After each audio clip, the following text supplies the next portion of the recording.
I'm actually watching more anime this season than I have been for a while. The slice of life, romance, wholesome anime category is top tier. The rom-coms have come to the rescue. I know. I'm so glad that I'm really, shattering gender norms by being really into rom-coms at this table.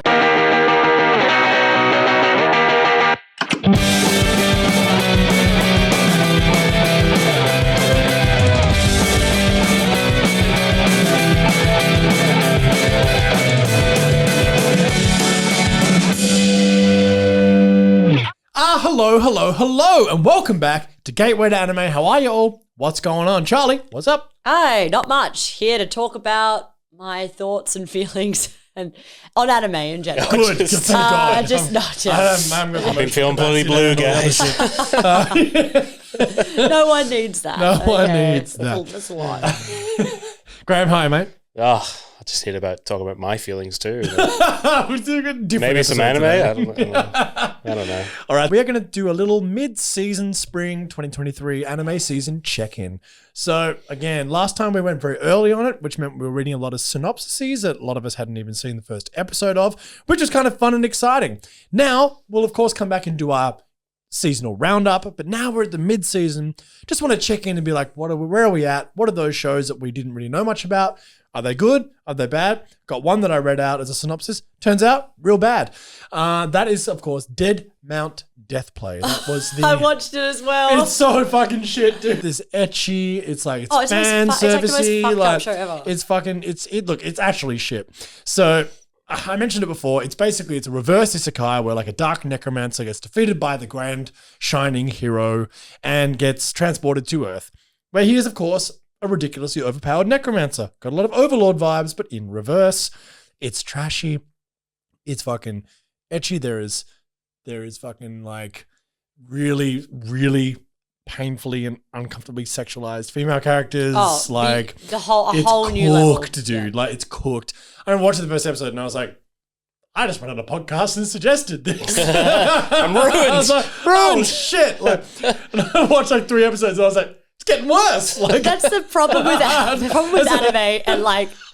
Been reading a synopsis, like, well, I don't know, might be something. Look, guys, that's how we do this now. Don't think that I was actually supporting it. This is why the mid-season check-in exists, so I can go back on a synopsis which looked relatively innocuous.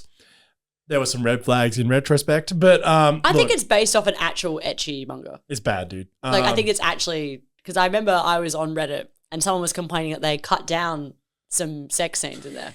So it's meant to be like actual ecchi porn. Hell, so dude. if you'd done a slight bit of research on the source material that you were suggesting, you might have been like, maybe not. Look, I don't know. Like, sometimes you want to take a swing. I mean, look, hang on. Fate Zero, that is based off like an ecchi-esque visual novel. Absolutely. Sometimes it can be a it's all in the masterpiece. adaptation, yo. Yeah, so this one didn't quite hit Got the it mark. wrong. Okay, look, and also I hadn't seen any of it when I suggested it. This is how we're doing this new system. Anyway, don't watch it. It fucking sucks. I've given it up. Don't worry. It's trash. I watched 2 episodes of it because I was like, oh yeah, I'll give it a whirl. See, sometimes the synopsis can get you when you don't expect it It did. to. I was just like, oh yeah, whatever. And then I was just like, oh no, oh dear. Like honestly, as soon as it started, I went, here we bloody go. There's a yandere character. Like, yeah. It's just, and for those of you who don't know what that means, it is a female character who is a psychopath and like loves the main character and does crazy things. Just enjoys like violence and like The classic one is from Mariah Nikki, Future Diary. Yeah. I can't remember her name, but yeah. Anyway, another one of those sorts of characters, which is always just a fucking dog shit trope. So you dropped that one? Yes! Just checking. You never know. My blink, even though we sometimes have blinkers up, I was just like immediately, first episode I just went, oh fuck.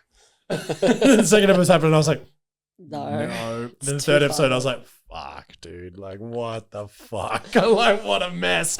Anyway, I'll save you some time. That's why we do a mid-season checkup now, to save you some time. Hey, look, if you like it, I'm not going to judge you, but I kind of am.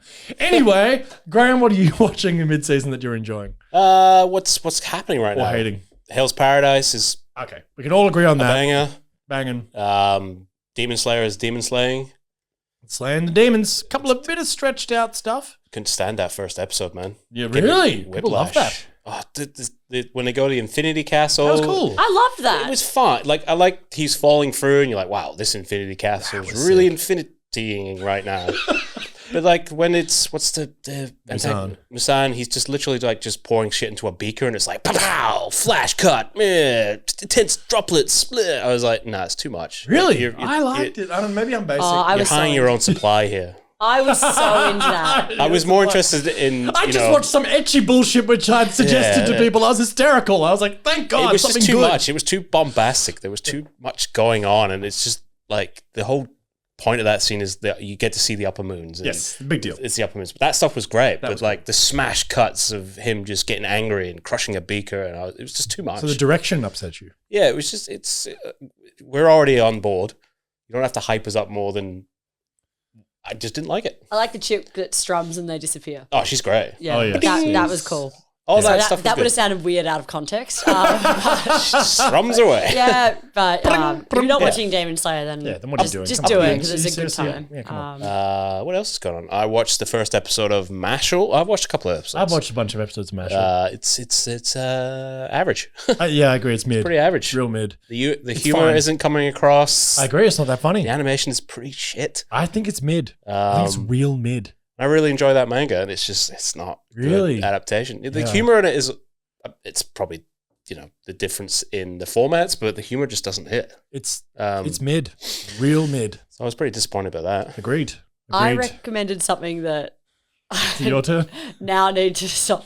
Like similar to you, I was like, whoopsie. But I was like really bragging about finding the cool new show that was like Breaking Bad and like Monster, like shit, all yeah. this stuff. And I was like really on my high horse, and I was like sucked in Sam. Anyway, turns out it's an absolutely terrible adaptation. Like it is really bad, Yeah, it's terribly bad. placed, terribly animated. I've dropped it as well. It's called My Home Hero, and it is not well done at all. And I don't even think the first episode was well done. I think You were all up in my I world was about this just shit. there. I was like, I don't know what, I was in a weird mood when I watched it. I saw what I wanted to see. And I think reading about I did just read the manga. That is something that is clear to me. But God, it was so funny. Some of these things I was like, I don't mind that. Then I read a bunch of different reviews and I was like, they're right. One person compared it to The Room. Oh wow. Like that was, but I don't think it's that bad. I think that's people being, I think that, again, as we said in the actual preview episode, I don't take bad animation as like as personally as everyone else does. So, but I think pacing wise, it was a little bit. It's over the top and ridiculous and soapy. It's pretty and bad. I've dropped it. So Yeah, me too. I really hoped that was going to be like I thought I'd found something. You think you found the diamond in the rough, but actually you've just like Found a turd in the rough. something really it's coming in terrible. shit. Yeah, so I did that. We've all been again. You never it's a know. new Maybe system, by the a new end, system. maybe I'll keep going, and maybe by the end it'll turn out to be great. I'm out. So I we'll gave check up. it again. I think I got to 3 episodes and I was like, this is poo. Yeah, it's not good. good. Could have been good. Could have. It had potential. It did. Yeah, it's a no from me, dog. Dr. Stone, I'm fucking loving, even though it's very much an acquired taste. I know our friends on the Bofo podcast had a whole episode of like, is Dr. Stone good? And I was like, yes, it is. I love it. It's dumb. I can't decide if it's the smartest dumb show or the dumbest smart show. You know what I mean? I can't decide which one it is, but it's one of those things. It's like the science is legit apparently, and like really like to like. Well, you have to be. Well, apparently, It like has to be. It's like I've read a lot of things online of like people run it through like actual scientific rigor, and they're like, this is actually legit. This is all like pretty true. Obviously, they do ridiculous things, but it's stylized in a way that's like it's quite humorous and like silly and sort of off the wall and like obviously really unrealistic, despite the science being quite realistic. It's weird. It's a weird balance, but I don't know. I love it. It's harmless. No anime bullshit like Dead Mount fucking Deathblade. No fucking ecchi nonsense. Like it's just a fun time. And I like turn it on and I'm like, wow, science is sick. Like in the same way that history's fun, science is also fun. Charlotte. So, it's a good time. Love it. Loving it. It's my little pleasure, which I love every week. And all good. All good. Big mysteries just been revealed a little bit as well. So Dr. Stone, big win from me. Okay. I'm actually watching more anime this season than I have been for a while. Really? Yep. And that is because the slice of life romance wholesome anime category here is top tier. There's Okay. 3 outstanding animes. Take the floor. So I talked about Skip and Loafer. I was didn't? calling it Skip to Loafer. Yeah, I was. Oh, yes, well, you got to skip I was to calling Loafer, it Skip yeah. to Loafer, which I think it can be translated that way, but I think it should be, like, as in the actual English translation is Skip and Loafer. And I talked about that, and I was like, this could be cool.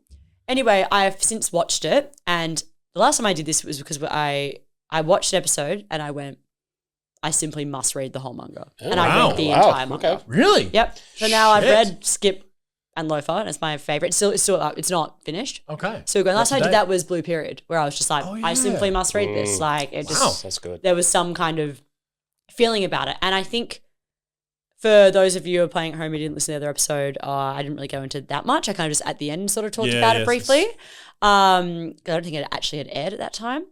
But it's about a girl, like a gifted student who lives in rural Japan, like quite far away. She's only in a class of like 6 or 7 people in her school. And then she wants to go to university. So the last 3 years in Japan, like your high school is the last 3 years of schooling. She goes to live with her aunt in Tokyo to go to like a really great school to then, with the hopes of doing her exams and going to university. And it just follows this like really plucky country girl who is like socially anxious, but just like so ambitious and such a great character. And her anxious characters are hard to place, particularly protagonist anxiety driven characters. And I find a lot of anime, there's one, and I've forgotten the name of it, but I will come back to it, where it's about a girl who just really struggles with anxiety and she can barely speak to anyone and it's like quite difficult.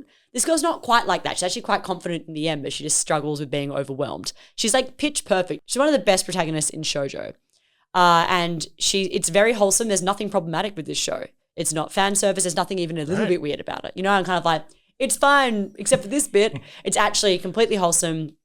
And all of the characters are treated with a level of respect in which there's not just like black and white, like she was the bully and like this and that. Like it kind of, the main character's giving Toru Honda vibes a little bit in a way where like she can win people over, but in a way like she's sweet, but she's also like ridiculous. She's hilarious. Anyway, I think it's one of the best slice of life animes I've ever seen. Whoa. Yeah. Holy shit. And watching it every episode, I am thrilled. And Gerald Lillywhite I've completely received phone agrees. calls. I've received messages. Yeah, Yeah, it's I know it's a fantastic. good thing when Gerald starts getting on to me about it. Yeah. Not that your opinion's any less, but Hang on. Well, I just went, yeah. Then I realized what you'd said. I was like, wait, what?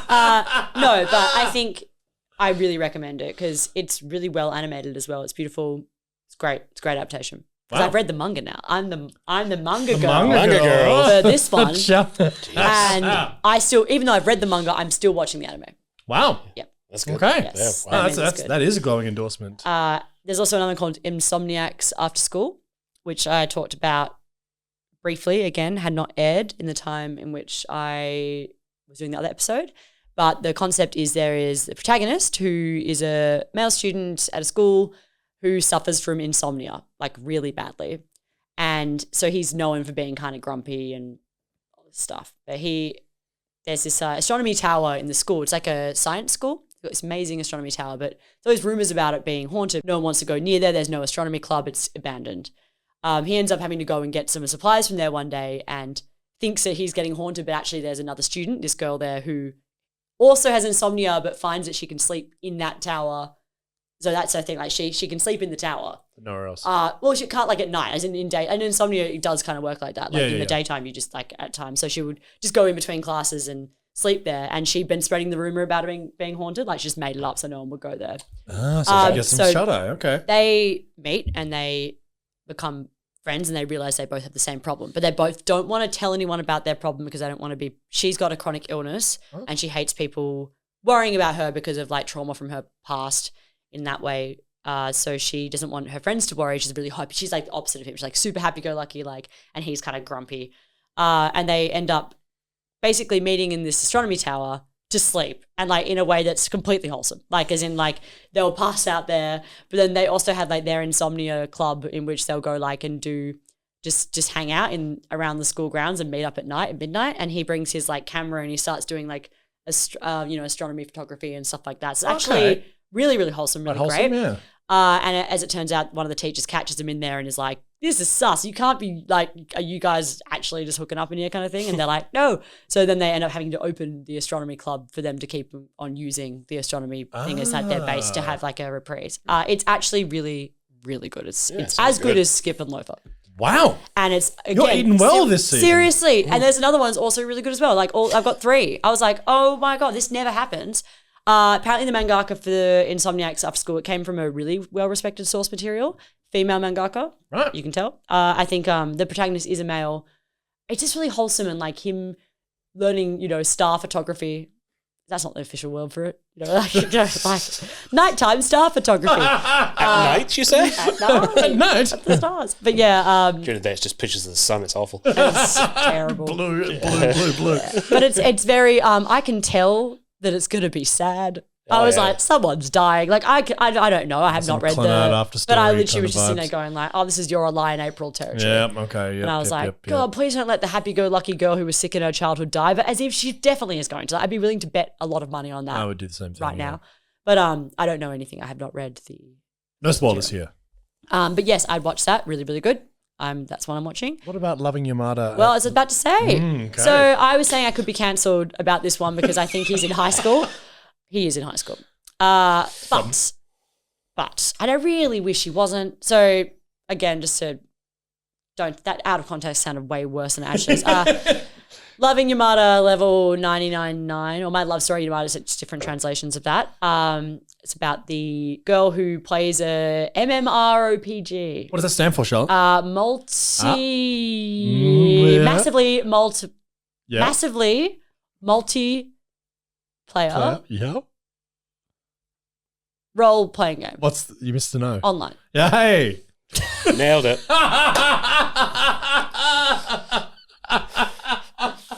Jesus Christ. What's the show about? How's it going? Oh my God. This girl, she's the one myself. that gets, who starts playing an MMORPG with her boyfriend in real life, who she goes to college with. He gets her into this game, and then he meets someone in-game, dumps her. And then she's like, and then she still wants to keep playing the game because she's dropped so much cash on it and all that stuff. And she ends up meeting one of her guildmates, like at a meetup. They basically, I said this last episode, but they have this event where you can meet up in real life for the big game. And she gets there because she's gonna the big game. The big game. She gets there because she. Some might say it's massive. Massively. Online, it's online, is it? But she goes there in the hopes of running into her ex-boyfriend and your partner, and she like dolls herself up and everything. But actually, it's just like really heartbreaking. She sees him really happy with his new partner. He could not care less. She falls over her shoe and gets helped up by a ridiculously handsome guy who she realizes is someone in her guild who is famously just difficult to talk to, doesn't really understand feelings, is just like straight down the line. Turns out he's a famous streamer, like a professional video game player. They develop a friendship. They end up going out. She pretends he's her boyfriend just to make the other guy jealous. And Yamada is the guy, and he is, I guess, like in a way, he's sort of coded in a way. He's just like kind of cold, but actually does care. Like when she cries, he just doesn't want her to be upset, but he doesn't really understand. He's like very good looking, but never has had a girlfriend because he doesn't really get it. Yeah. He's kind of just like, I don't really understand emotions and romance and that kind of thing. And yeah, as I was saying, I had a sneaking suspicion in the first episode that he was in high school because he wasn't drinking at the bar and she was.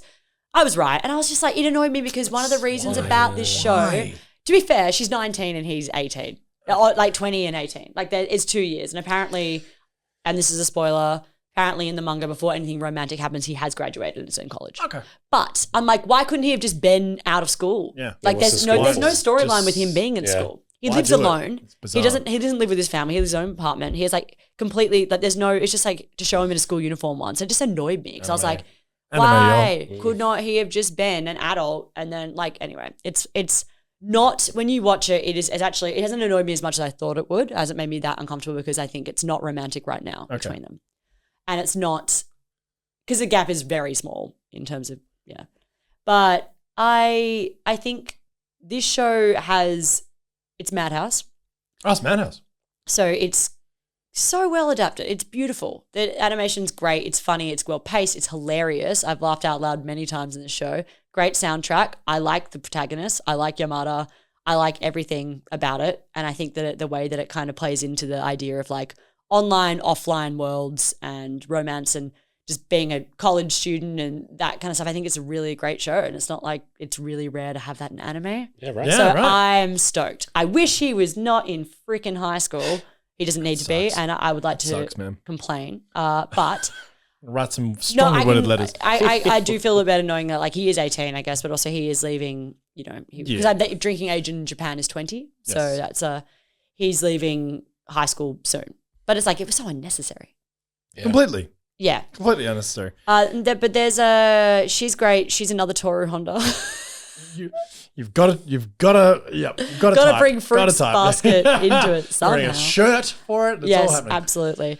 No, I think those three shows have like, I'm fucking stoked about it. You're having a good time. Yeah. You and Gerald Lillywhite are having the time of your goddamn life. It's a great season because Yamada is also like they have like an adult, apparently they have like a full adult relationship, you know, and she's got to break up and it's like adult stuff, so that, you know, they're adults and dealing with. I mean, all three of those shows, again, anime does, it's great. not really my genre, right? But anime does do relationship dramas in a really unique way, right? And clearly these, they could be Western show. I mean, okay, they've definitely got some Japanese spin to it, you know, but like, that's interesting. It's really interesting. I think so. I love that the show Josai, which is a Yes. manga, is hugely popular, but never gets really adapted. They could really tap into a bunch of, you know, like older people like myself who want to read about, like, I think there's a whole market for people who like anime who are older than, you know, Absolutely. 13, Of course. who would like to see that kind of thing. So I don't know, without it being weird, like, because the show Josai stuff is not, it's rarely, like, it's problematic in a lot of other ways, I'm sure, and everything's not great, but it's not sleazy and weird and like, it's not ecchi. Yeah. It's like romance. When I say adult romance, people are like, do you mean porn? I'm like, no, I mean like just they literally are porn. adults in a relationship. Straight there. No, Straight but to with porn. anime, people do think People that go, like yeah, it's a of course. hentai. So basically, when we say ecchi, and you probably heard us pepper that word in a few times, basically it is a word for sexualized fan service. So it's not hentai. Hentai is obviously porn. That is Japanese animated porn. That is what hentai is. Ecchi is basically content which includes sexualized elements, but never going past the point where it turns into hentai, which is, of course, hardcore porn.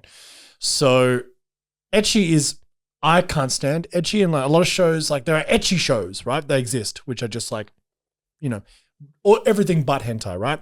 But there are some shows which pepper it in. And so when we bring it in, it's my absolute limit. In fact, it's a big red flag for me. A lot of the time, we mentioned it with Dead Mount Death Play. I'm out.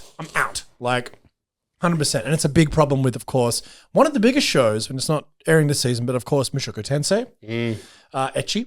That's another example of it. And it's hugely popular. But again, I got to the third episode and I was like, I'm fucking out. I'm out. And you know, one of the big reasons we started this podcast was to guide people away from what we consider to be problematic. It doesn't mean that if you like it, you know, it's a problem. But like from my perspective anyway, not something I enjoy. It makes me feel super uncomfortable. And whenever you start finding ecchi elements in shows again, I start to be like, ugh, not for me. Hentai is a whole different world, and it's something I haven't even seen. So like, yeah, right? Oh my god! If something says ecchi and a tag on like Mal, I probably right. won't watch it unless it's got like the ravest reviews and everyone's like it's the greatest thing you've ever seen. And like, it really is a big no for me most of the Yeah, time. 100%. I think the only thing I can watch is probably Fire Force. Yeah. Yep. Kind of turn my brain off every time that Yep. cat girl chops around. But Maki, yeah. Fuck. is it Maki? No, it's not Maki. No, sorry. Maki's- Maki's the good one. What is her name? Oh, who cares? Doesn't matter. Who cares? But yeah, you're right. Yeah, it's a problem. Yeah, it takes it's you a so far out of the show I as mean- well. When it happens, you're just like, I mean, Chainsaw Man goes up to the line right? with it. You know, like you could argue there are elements of it. This is the thing, like, right? It's a term. I don't think it does. I think ecchi is like there's so many other things that are. It's a tough one. Like I said, Oh, they're yeah, like it's tough. It's tough. It's but tough. not- This is why I wanted to bring it up because, like, I just noticed But the fact sometimes that we it's- say terms which we understand, but again, it is a slightly nebulous term as well, right? It's not as like hentai is pretty clear cut, you know. It's like porn. That's what that is. Ecchi's kind of a bit more of a fluid concept and word and what it kind of means, and even fan service is like is Not quite etchy. not It's all. like, yeah. Well, fan service can mean many different things. Yeah. Fan service can just mean appealing to the fans. That's what fan service actually is. When an author deliberately appeals to a fandom for whatever it happens to be, like whether it's shipping a couple of characters, that can be fan service. Whether it's giving the audience exactly what they want is technically what fan service is. But in anime, it pretty specifically is about etchy stuff. If you say fan service, that's what they mean. Generally what it means. Now, there'll be people who will disagree with that, but like from a pretty basic standpoint, that's when we say fan service on this show, we mean it in a sort of ecchi context. So yeah, just wanted to clear that up. Yeah, so when I say adult romance, I don't mean that. I mean just like adults in a romantic situation, like having relationships. Yeah. That's kind of the thing. That's what we said with Eddie Shankar, right? When he was like, we're making adult content, but not porn. Yeah. We're not making porn. You Yeah. know, it's like, because as soon as you say the word adult, people go straight to, oh, it's porn. You know what I mean? Like, it's like, no. And like Shoujo-sai, explain that. Shoujo-sai, so shoujo, josei, the two, you know, we've kind of talked about the broken down the demographics. It's like female demographic. Shoujo is younger female, josei is older. So shoujo-sai is kind of like young new adult, like as in like you're talking, you know, kind of, yeah, that's how I'd say it. It's like older. It's not little girls. It's not. Like It straddles the line. Yeah. So yeah. you've got kind of like, you can have shoujo-sai set in high school, that kind of thing that is, or a bit older like Yamada. And yeah.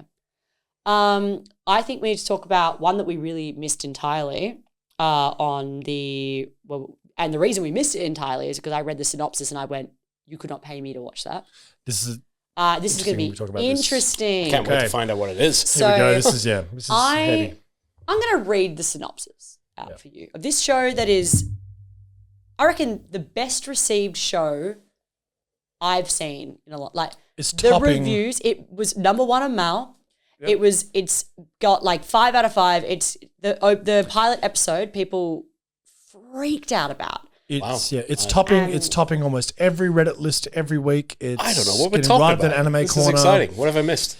It's a lot. I haven't watched it. I couldn't. Again, Charlotte watched it and told me the synopsis, and I was like, nah, I'm out. So the reason I didn't watch it is because the synopsis is this. A doctor and his recently deceased patient are reborn as twins to a famous Japanese musical idol and navigate the highs and lows of the Japanese entertainment industry as they grow up together through their lives.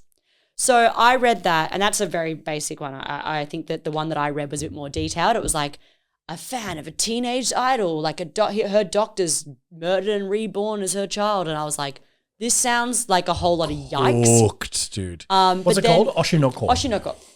But then I saw all the reviews rolling in and I went, okay, maybe I'm missing something here. It blew Reddit up. And maybe I Blew it need up. to put some anime blinkers on for a second, which I've been trying to not do because I think that it's at the point now where there's so much content out there that we don't have to make sacrifices just because something's anime if like we we don't used to, feel yeah. comfortable watching it. Yep. Like we've now got so many options and so like and I think that anyway. So I was like, okay. And I put it on and the first 10 minutes are a rough watch. And it's only because the protagonist is like a lolicon and like quite unashamedly so. So Mushoku I'll just Tensei. say that, I will say that the premise is this. I read out a vague one, but basically we have a doctor in Japan who's, a young adult male. I'd say he's like 30-ish. Yeah. It's just like he has this patient who is about 12, I think, and she's dying. And this is she's a huge fan of idols and she's really, really a big fan of this idol, Ai. And he tries to save her and she dies and he takes on the fandom of Ai because in kind of like honor of his patient who's died's, memory. And so he becomes this super fan of this idol, which is kind of sweet in a way. If it weren't for like some of the dialogue, it's like they just didn't have to give this character this dialogue. Like it's just so many weird things where because Ai's still 16, like she's a young teenage idol. And I think there's like a conversation between his dying patient who's 12 and him. And she's like, I wish I could marry you. And he's like, oh, I couldn't marry you. I'd be socially ostracized. But talk to me when you're 16. Like that's literally the dialogue. Like it's not even, I was like, oh, good, we're off to a cracking start here. Him, and I'm not here to be like, grown men can't be fans of idols. Of course they can. But I think that just like some of the dialogue wasn't super handled that well. Anyway, to his credit, a young girl comes into his hospital and she is pregnant. with twins, as we find out later. But she's pregnant, and he recognizes her as this idol. She's using a fake name, and she's in disguise because she's, someone who is famous and is dealing with a pretty, intense industry that if they found out she was pregnant at 16 would probably not accept her super well. And he agrees to, help her out and deliver the baby and everything. Once he does this, he gets murdered by a stalker who's like, what have you done? And so it's this whole thing. He gets murdered by a super fan of her. He then gets reincarnated as one of the twins, but he's still got his adult brain. So he gets born and this other twin gets born. So you've got an adult brain who's a super fan of this girl, and now she's his mother.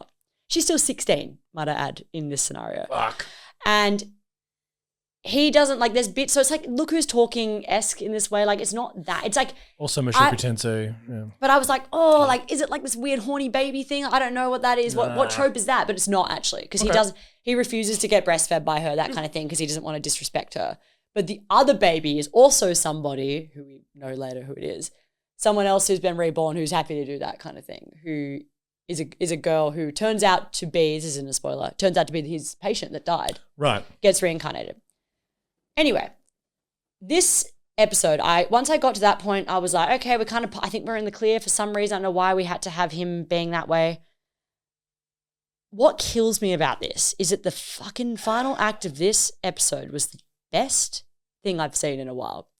It was the most heartbreaking, stunning look at a horrifying industry. It was actually all about idol industry and being a young woman and trying to make it work and trying to kind of come across pressures. And such a great character, the mother character. Perfect blue sort of vibes. Yeah, and she's amazing, and the way that she kind of navigates it, the way it's animated is stunning.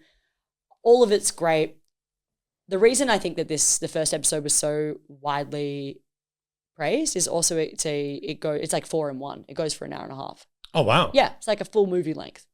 And by the time you get to the ending, which I will not spoil, you're like, it's a gut-wrenching. Like, it's suddenly you're like, what am I watching? You're like, is this a mystery? Is this like what is going on here? It's a supernatural mystery, deconstruction of the idol industry in Japan. And it's fascinating and it's beautifully done. And I see why there's hype around it. I really do. I just wish that the main character didn't have really overtly pedophilic dialogue in the first 10 minutes of the episode. Yeah, why? Yeah. He didn't have to. He could have just been the girl's doctor and been like, perfectly normal, yeah. Okay, and then became reincarnated and was like, and still be a fan of her and just. Still works. Yeah, I just. Unnecessary. It was just like, we're so close, but ugh. But I mean, to be honest with you, I will keep watching this show because I want to know what happens. It got me. It's also written by the same author as Kaguya-sama. People have said this is it's one of the best pilots ever made of any medium. I saw Reddit explode. But after the first, I agree. The second half it kind of makes it worth it. The first 10 minutes was so hard, and I felt like I could never recommend this to anyone who wasn't already deep in the reads of anime. But I was like, that's so weird. Yeah. It's one of the big problems with the medium, right? It's so well done, and I think the voice acting, the animation, there's so many moments that I kind of was like, this is so powerful, and it's so well received for a reason. But and even the Anime Feminist is a publication that I absolutely adore. They're brilliant. They love this show. So that's interesting.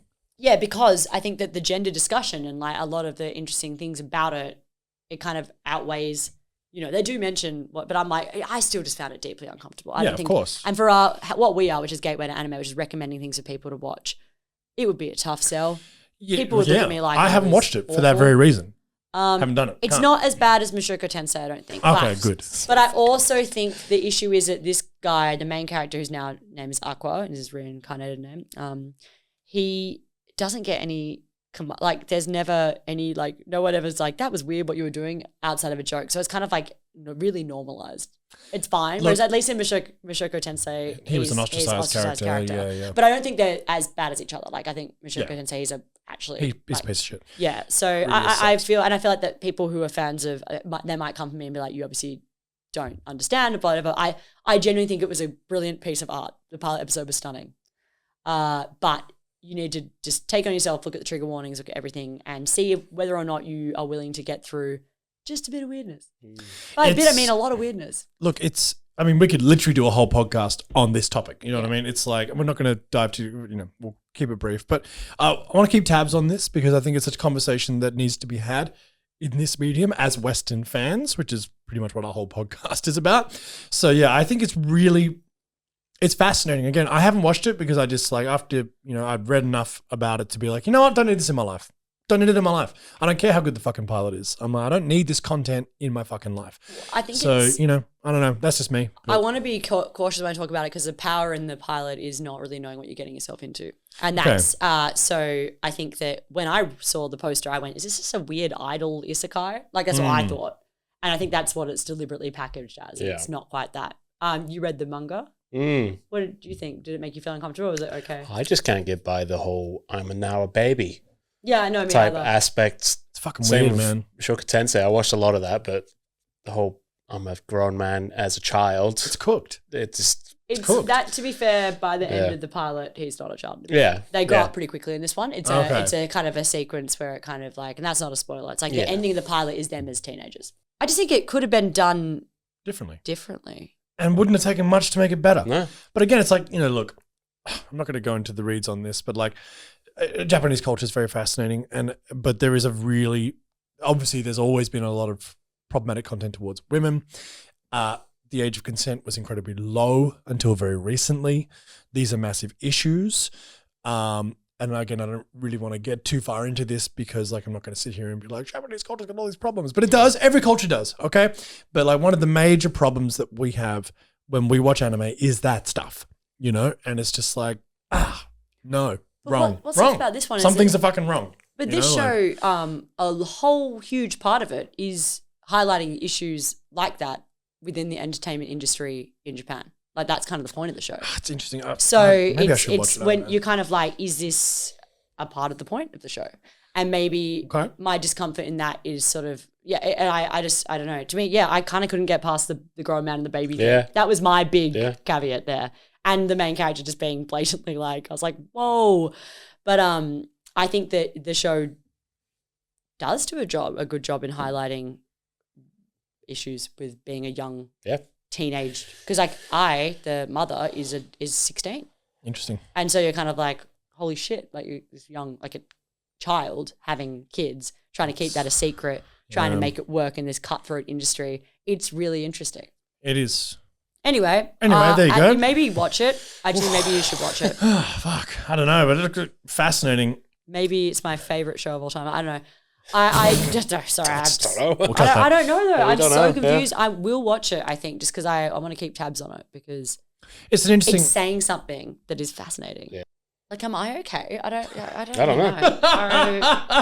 I got like you and the rest of the internet. I can't express to you how much of a reaction there was from that pilot. Like, it's the most. It blew up. It was number one on Mal for a while. Until you will know why when you watch it, right? Because by the time you get to it's a roller coaster. By the time you get to the end, I think it's the first 4 chapters adapted. It is. Yeah. If it gets past, it totally where you get to the end of that, you're like, holy shit. Like, and then you're like, what is this show even about? I've had like a whiplash from this. And I think it keeps you guessing. And I think it is like, I'll hand it to it. It's unique. It's a unique show. Sounds like it. But I find it. Too many problems. Yeah, there's a lot of discomfort there for me. So fair enough too. Anyway, but I did watch it. So. But, right. Well, we'll just finish up. Graham, you watched Heavenly Delusion. You watched the first episode. Got the first episode in. What do you think? Interesting, man. Yeah. This is the Attack on Titan-esque kind of mystery thriller, sci-fi. Yeah, there's a couple of kids. End of civilization stuff. Yeah, trying to get to a place for apocalyptic wasteland. There's also cuts to like a sort of, I don't know, it's like a school. They sort of seem to be isolated from the world. They don't really know, kind of like a Promised Neverland thing. They don't know what's the outside world is like. Yep. So it's kind of flitting between these two. Really interesting characters. But first episode. So you're still going to watch it? Oh, every day I'm like, God, I got to watch that second episode. Okay. Like first episode's great. Right on. Animation's great. Characters seem great. There's the mystery is good, but yeah, one episode in. Who knows? Who knows? Who knows? It's getting very well reviewed. So yeah, Oshinoko is you should watch it from the animation because the way they do the eyes. Yeah, I know the thing star about the eyes. stars represents how talented you will be or something Yeah, like it's that. like the star eyes. It's Yeah. good. It's like up there with Code Geass in the anime eye category. Oh, anime You got eyes. some good Top anime eyes 10 there. anime eyes. Go. Uh-huh. It's a whole other podcast. Sharingan. So what's your top pick? Is it Vinland Saga? It's still? Vinland. Okay, I'm glad you segued Yeah. that. So as much as Gerald Lillywhite's enjoying his, slice of life stuff, as always, he also greatest sent show me a ever. text very recently being like, Vinland Saga is the best show on television right now, full stop, and it's not even close. And you know what? He's right. And I put this on our story just recently where I'm like, this is not only the best anime of the season, it is the best show on television, full stop, because it fucking is. Vinland Saga Season 2, Core 2, of the whole, is just, it's so good. I can't even, if you're not watching Vinland Saga, if you get nothing else of this fucking show, watch Vinland Saga, please. It is right. so... I'll write this down. What's it called? I'm sorry, I keep... Vin? With a I V? keep- It's called Graham- Skip to Loafer. Graham's really upsetting me by trolling me. But I'm like, you're doing yourself a disservice, sir. It's so good. I've got Please. 30 years of life left in me. I'll get to it. That's fine. Get with the times. That's fine. Anyway, look, Vinland Saga Season 2, Core 2, just outstanding. So much better than Season 1. And the character, you want to talk about a character study? You want to talk about a slow onion peel of and just about the savagery of slavery and European history. And again, I mentioned it in the last podcast way back about just how being Australians from a cultural standpoint, we look to Europe. There's a play by a playwright called Michael Gow who wrote a really average play about this, but it's a really interesting thing where Slap on Michael Gow. Are you bringing up Europe by Michael Gow on that podcast? I am. I'm bringing it up. Okay. Oh my god. Okay, there's about 3 people who are listening to this podcast who are going to be It's about 3 people who understand. Who are going to be Okay. dying at this reference. Anyone who went to Whopper. That's But so anyway, funny. but the fact of the matter is that Australians are in an interesting cultural position where we look at Europe and we look at, it's the cultural epicenter, you know what I mean? And our position to Europe is very interesting, right? And it always has been. But then, of course, you actually go and you study a bit of history and you're like, Europe's pretty fucked. Only 2 world wars, both there. There's some massive issues in that place and the history is fucking brutal. And slavery, worst thing humanity's ever done to itself. So it's a really interesting examination of that, but also a beautiful character study in how someone can grow through adversity and how if one wishes to have a contra viewpoint of the world in which they exist, but how do they go about achieving that viewpoint when you simply can't rise above it due to the fact that the world itself is positioned to not allow you to think that way. It is just fascinating. Please watch Vinland Saga Season 2. So, anything else, anybody? Well, we talked about, because spoiler, we're going to do a Hell's Paradise episode soon. That's why we didn't talk about it that much today, but we're all enjoying it so far. I think it's a good adaptation. Everyone's up in Hell's Paradise. It's sick. Yeah, Mappa doing a great job. There's a couple of things I haven't got around to watching, but I will. So there's a couple of other rom-coms in there. Stacked for rom-coms. It's what season. It's the rom-com It's a season. rom-com season. And you know what? Thank God. Yeah. Charlie and Gerald Lillywhite just having the time of their Thank life. God. Frolicking. The fact that there are 3 shows that I'm watching as they come out is wild. great. As in What time to be alive? absolutely. As in You've been you haven't been as jacked about anime recently, and that's great that you're now the rom-coms have come to the rescue. I know, I'm so glad that I'm really shattering gender norms by being really into rom-coms at this table. We need Gerald in here basic. quick. It's weird for me to be into rom-coms, to be honest. But I just the world's a little bleak, so it's nice to have something wholesome. Cost of living crisis, Watch. man, it's hard out there. So, but yeah. Speaking of, we have a Bring Patreon. the real world into Speaking this. of which, we do have a Patreon. We have a guys. Patreon. We do, which you can join. And honestly, and we also t-shirts. We selling them. We need help. It's just way too real. All right. No, Josh, we do this because we love it. But Take also my thumbs. yeah, take my thumbs, Homer. Look, if you do like what we do, you can head to our Patreon, www.patreon.com/gateway to anime. Of course, you can find us on Instagram, YouTube, and our wonderful website, www.gatewaytoanime.com. Honestly, thank you guys so much. I'm enjoying the way we're doing these seasonal, 3 different episodes. Like, because Keeps us honestly, on our it moves toes. fast. It does move fast, Yeah. and often when we get to the roundup, it's kind of like, where's the context here? But I just it's love that it's you good. recommended Deathmatch. Fuck! Play. Oh man, I know I'm over. But it's the thing. I like the fact that now we just do we read some synopses and we're like, well, we're not joking. This sounds kind of interesting.